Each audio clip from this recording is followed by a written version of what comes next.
Narrator Audiobooks. Revenge of the Flying Carpet by J.M. Evans. Published by Narrator Publishing, P.O. Box 793, Orpington, BR6 1FA. This book is copyright 2017 and unauthorized copying is illegal. All rights reserved. This book is read by the author. For my precious grandsons, Isaac and Toby. Chapter 1. Flying Carpet. The one bad thing about flying off on a magic carpet was that I had to go with my twin sister. She got the celebrity name, Trinity. I got the boring name, Paul, and that just about sums up the whole of the 15 years of our lives. I never thought about revenge, though, until I found the carpet. Trinity has always had the best of everything. She has thousands of friends. Well, OK, that's an exaggeration, but loads anyway, and she always gets everything she wants. If she asks and doesn't get it the first time, she wheedles it out of whoever another way, either sulking or making them feel guilty till they give in.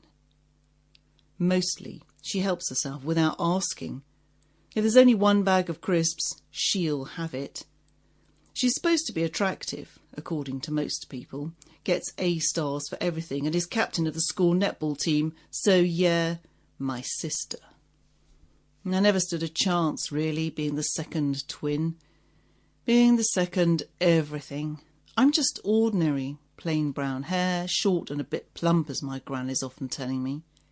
I can't see much without my glasses, and I'm useless at sport.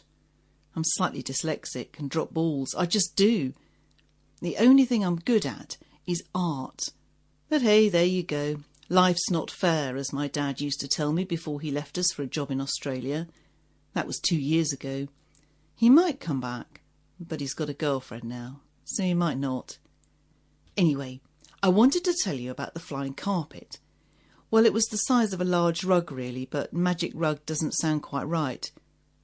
It was both stunning from an art point of view, and for once in my life...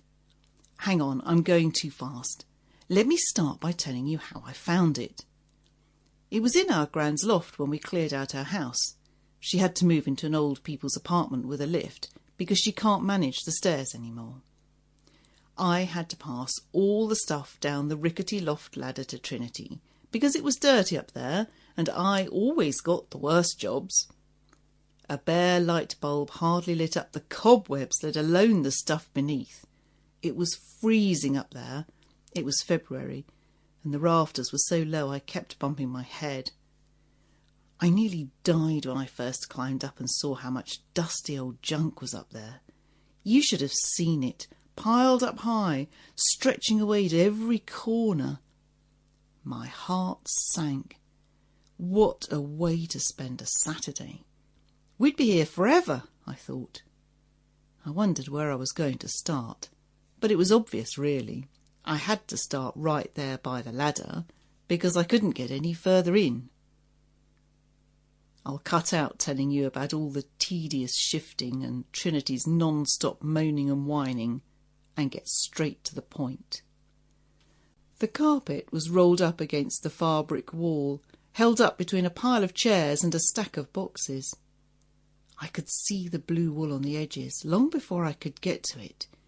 Even then, there was something about it. It was the only decent thing in the entire loft. Everything else was broken or rusty or mouldy or faded. I know this is going to sound strange, but the carpet seemed to be waiting there for me to find it. Even before I touched it, I felt kind of drawn towards it. When I eventually did reach it, ages later, I unrolled the edge and stroked it. Tingles went up and down my spine. It was thick, warm and attractive in an arty kind of way, with a soft pile, like real wool, in shades of blue. Even then I knew there was more to it than just the way it looked and felt. It was as if it wanted to tell me or show me something. Sample complete. Ready to continue?